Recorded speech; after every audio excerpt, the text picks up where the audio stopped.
বিসমিল্লাহির রহমানির রহিম। আসসালামু আলাইকুম। প্রিয় দেশবাসী, সংগ্রামী জনতা, সংগ্রামী ছাত্ররা, আমরা ইতিমধ্যে দেখেছি যে পতিত স্বৈরাচারের পুত্র জয় বিদেশে বসে এবং তার মা দিল্লিতে বসে বাংলাদেশের এই ছাত্র গণ অভ্যুত্থানের বিরুদ্ধে নানান রকম ষড়যন্ত্র করছে, নানান রকম উস্কানি দিচ্ছে, নানান রকম ফন্দি ফিকির করে বাংলাদেশকে অস্থিতিশীল করবার চেষ্টা করছে। আমরা দেখেছি যে আওয়ামী লীগের যত সন্ত্রাসী বাহিনী আছে এবং এই ফ্যাসিস্ট পতিত আওয়ামী লীগের যত অঙ্গ সংগঠন আছে, সকলে মিলে মুসলমানিত্ব ত্যাগ করে, তাদের স্ব ধর্ম ত্যাগ করে তারা হিন্দু ধর্মের তিলক লাগিয়ে শাখা সিঁদুর পরে আজকে হিন্দুদের নামে বিভিন্ন রকম ফেক আন্দোলন করবার চেষ্টা করেছে।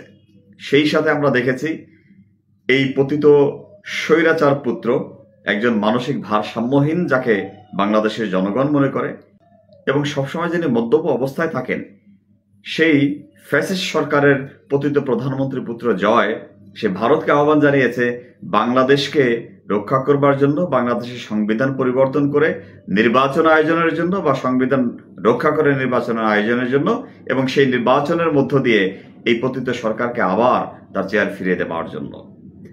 পতিত স্বৈরাচারের এই মদ্যপ সন্তান ভুলে গেছে তাদের নৃশংস পতন হয়েছে ছাত্র জনতার গণ অভ্যুত্থানের মধ্য দিয়ে। সে ভুলে গেছে যে তার মা লেজ গুটিয়ে দেশ ছেড়ে পালিয়েছে। সে ভুলে গেছে যে তারা বাংলাদেশ থেকে লক্ষ লক্ষ কোটি ডলার তারা পাচার করেছে। সে ভুলে গেছে যে তারা এদেশের গণমানুষকে গণহত্যার মুখোমুখি করেছে, তারা গণহত্যা চালিয়েছে। সে ভুলে গেছে যে বাংলাদেশের 99% মানুষ তারা তাদেরকে ঘৃণা করে, থুথু মারে। সেই সাথে আমি তাকে আরেকটি কথা স্মরণ করাতে চাই, বাংলাদেশ এখন ভারতের দাস মুক্ত, ভারতের গোলাম মুক্ত। আমরা এতদিন ভারতের পালিত পশু দ্বারা, গোলাম দ্বারা, দাস দ্বারা শাসিত ছিলাম, যারা রাষ্ট্রকে বিক্রি করে দিয়েছে তাদের ক্ষমতার বিনিময়ে, ক্ষমতা পাবার আশায়, ক্ষমতায় টিকে থাকবার আশায় ভারত নামক এই আগ্রাসী শক্তির কাছে। যেই ভারত বাংলাদেশকে ফিলিস্তিনের পরিণতি বরণ করবার জন্য সবসময় সচেষ্ট ছিল। আমি ভারতের সাধারণ জনগণের প্রতি শ্রদ্ধা রেখেই বলছি, বাংলাদেশের সাধারণ মানুষের সাথে ভারতের মানুষের একটা আত্মিক সম্পর্ক রয়েছে, বন্ধুত্বের সম্পর্ক রয়েছে, ভালোবাসার সম্পর্ক রয়েছে, সেই সাথে সম্মানেরও সম্পর্ক রয়েছে। একথা আমি স্বীকার করতেই চাই যে এই ছাত্র গণহত্যার বিরোধিতা করেছে ভারতবর্ষের বিভিন্ন অঞ্চলের ছাত্র সমাজ, সাধারণ মানুষ, সংস্কৃতিকর্মী এবং গণতন্ত্র মনা মানুষ, যারা ভারত সরকারকে, মোদী সরকারকেও ফ্যাসিস্ট আখ্যা দিয়ে সেদেশে দুর্বার আন্দোলন করছেন। আমি তাদেরকে শ্রদ্ধা জানাই, তাদের প্রতি স্যালিউট জানাই বাংলাদেশের পক্ষ থেকে। আমি আপনাদেরকে বাদ রেখেই ভারত সরকারের নীতিকে আমি প্রশ্ন তুলে এই কথাগুলো বলছি যে বর্তমান এই ফ্যাসিস্ট ভারত সরকার, যে ফ্যাসিস্ট ভারত সরকারের আরেক ফ্যাসিস্ট অংশ ছিল বাংলাদেশের শেখ হাসিনা সরকার। আমি তো মনে করি জয়ের এই আহ্বানকে ভারতবাসীর প্রত্যাখ্যান করা উচিত, প্রতিবাদ করা উচিত এবং তাদের নিজেদের ফ্যাসিস্টকে চেয়ারচ্যুত করবার জন্য ভারতের সর্বসাধারণ মানুষের গণ আন্দোলন গড়ে তোলা উচিত বাংলাদেশের এই ছাত্র গণ অভ্যুত্থানের শিক্ষা নিয়ে। আর তা যদি না হয়, বাংলাদেশ যেমন শেখ হাসিনার পদলেহনের মধ্য দিয়ে ভারতের দাসত্ব বরণ করেছিল বা করাতে চেয়েছিল, বাংলাদেশ যেমন তার অস্তিত্বহীনতায় এতদিন ভুগেছিল, আমরা নাগরিকরা যেমন শেখ হাসিনার জাতাকলে পিষ্ট হয়ে বাংলাদেশের সি গ্রেডের সিটিজেন হিসেবে এতদিন নিষ্পেষিত ছিলাম, ঠিক একই পরিণতি বরণ করতে হতে পারে ভারতের সর্বসাধারণ মানুষকে, মুক্তিকামী জনতাকে, গণতন্ত্র মনা যে মানুষ আছেন তাদেরকে। সেজন্যই বলি, আসুন, মজলুমের কোনো ব্যারিয়ার নেই, মজলুমের কোনো সীমানা নেই, মজলুমের কোনো সুনির্দিষ্ট রাষ্ট্র নেই। যে মজলুম পৃথিবীতে সে মজলুমই। আমরা বাংলাদেশে এতদিন মজলুম ছিলাম, আমাদের ছাত্র সমাজ, আমাদের সাধারণ মানুষ, সর্বসাধারণ তাদের জীবনের শেষ রক্তবিন্দু দিয়ে, জীবনের ঝুঁকি নিয়ে, কামান, বন্দুক, অস্ত্র, গোলা বারুদের মুখে দাঁড়িয়ে আমরা দুনিয়া ঘৃণিত ফ্যাসিস্টের পতন ঘটিয়েছি। তাই আসুন, আমি বলছি ভারতের সর্বসাধারণ মানুষকে, আমরা বুকে বুক মিলিয়ে, হাতে হাত মিলিয়ে, কাঁধে কাঁধ মিলিয়ে পৃথিবীর যেখানেই স্বৈর শাসন হোক, যেখানেই মানুষ অধিকার বঞ্চিত হোক, গণতন্ত্র বঞ্চিত হোক, ভোট বঞ্চিত হোক, সকলে মিলে আমরা সমস্যারে আওয়াজ তুলি, যে আওয়াজ আপনারা তুলেছিলেন বাংলাদেশের এই গণ অভ্যুত্থানের পক্ষে। আমি তো বিশ্বাস করি এই গণ অভ্যুত্থানের যে অর্জন হয়েছে আমাদের ছাত্র জনতার রক্তের মধ্য দিয়ে, জীবনের মধ্য দিয়ে, সেখানে আপনাদেরও অবদান রয়েছে।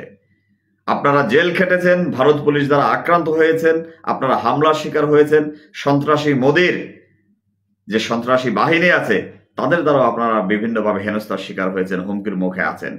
আজও আমি বলছি, এই পতিত স্বৈরাচার, খুনি, গণহত্যাকারী, মানবতা বিরোধী অপরাধে অভিযুক্ত এই শেখ হাসিনার মধ্যপুত্র জয় যে আহ্বান জানিয়েছে, সেই আহ্বানকে আপনারা শুধু প্রত্যাখ্যানই করবেন না, আপনাদের ভারতবর্ষ থেকে তাকে হুঁশিয়ারি উচ্চারণ করে দেওয়া উচিত।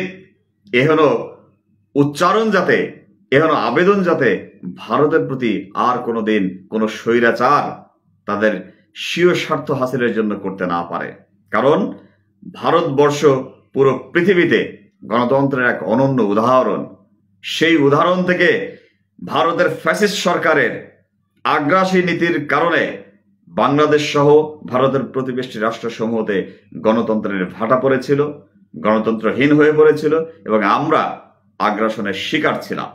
আমরা দেখেছি ভারতের সাধারণ জনগণ আমাদের পাশে থাকলেও ভারতের সরকারের একচোখা নীতি, ভারতের সরকারের দাসত্বের নীতি, দখলের নীতি বাংলাদেশকে সবসময় অস্থিতিশীল করে রেখেছিল।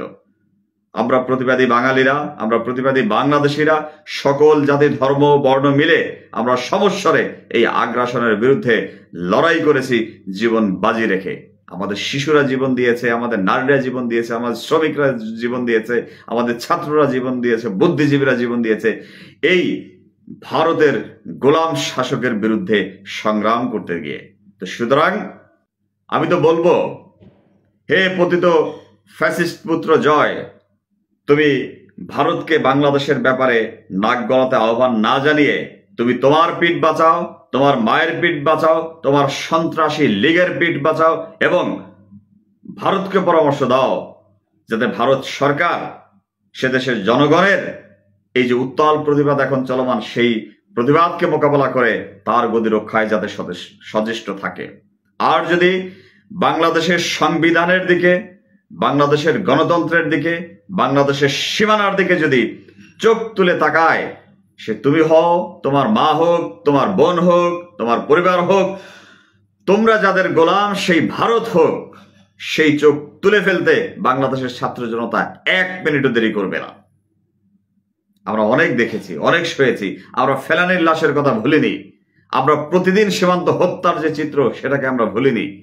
একে একে যেভাবে আমাদের সীমান্তে পাখির মতো গুলি করে বাংলাদেশ সীমান্তে ঢুকে আমাদের জনগণকে হত্যা করা হচ্ছে সে কথা আমরা ভুলিনি।